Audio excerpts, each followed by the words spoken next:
All right. Well, the message is pretty clear. South Carolina Congresswoman Nancy Mace, Republican from South Carolina, joins me now to discuss.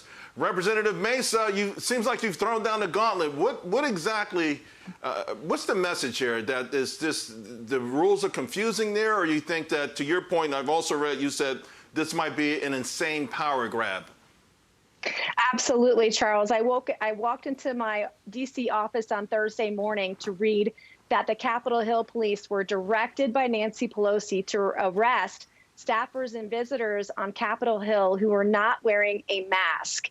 This was an insane, crazy power grab by Nancy Pelosi. This is about politics and control and not about public health. I can't think of a worse idea right now than to threaten to arrest American citizens for not wearing a mask. And rather than have these arguments about mask wearing and not mask wearing, we should be pushing vaccinations.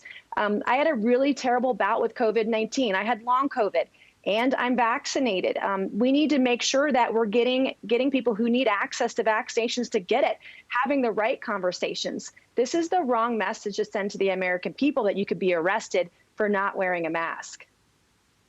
What also compounds for me is this week and also before, when there was also these restrictions and mask mandates there, you see so many politicians who don't wear them. You see events where particularly Democrats gather and none of them are wearing masks. And it's rules for you or rules for thee, but not for me. And that complicates the situation. Certainly, I must make you even more frustrated.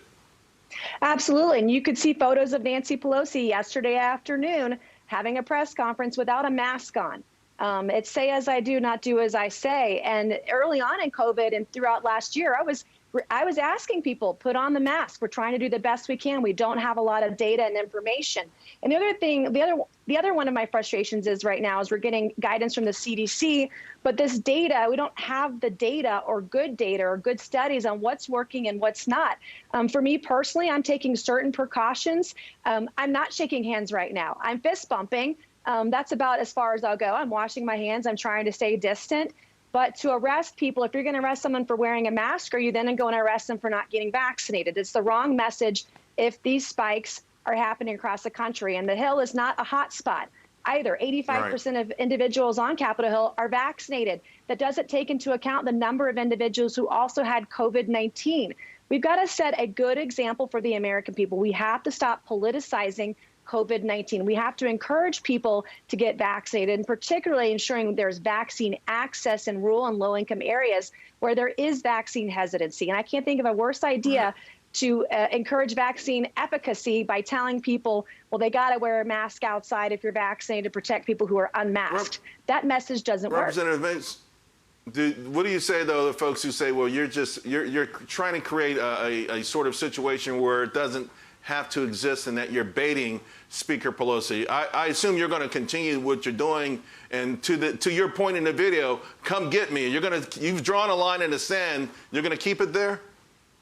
Right, absolutely. If her line in the sand is that you're going to be arrested, that is a very dangerous precedent for the United States of America. That is something that communist China does. There has to be a balance of freedom and also protecting the public health. I'm doing my job as a lawmaker, encouraging vaccinations, working with public health officials to ensure people have appropriate data in different counties where they live in my district, ensuring that people in my district know where they can get vaccinated, working with public health officials to get them into rural areas and low-income areas where there is vaccine hesitancy, working with community groups to share with people that you can get vaccinated. Getting vaccinated today could very well save your life, because those who are becoming sick with COVID-19 with the Delta variant and hospitalized and dying are ones that are unvaccinated.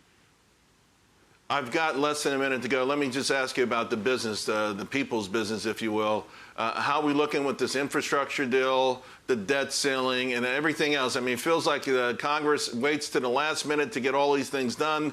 There's a lot of horse trading, a lot of finger pointing. What specifically does the infrastructure bill look like right now? Well, the infrastructure bill, I haven't seen it. Don't know that it's even written at this point. We do know some of the basic outlines of the deal. The thing that we don't know is how it's going to be paid for. Are they going to raise taxes to pay for it in the middle of the pandemic on hardworking Americans? That's my biggest question right now. And one of the largest expenditures in the infrastructure package would go towards Amtrak. rather than some of the other infrastructure pieces. Also, electrical vehicle charging stations. The government doesn't need to be in business. That is private industry. That's taking an entire sector of the energy industry away from businesses and entrepreneurs. So I have some questions, but my biggest question is, how do we pay for it? Yeah, and I keep hearing there's less and less road in there the more they keep fiddling around with it.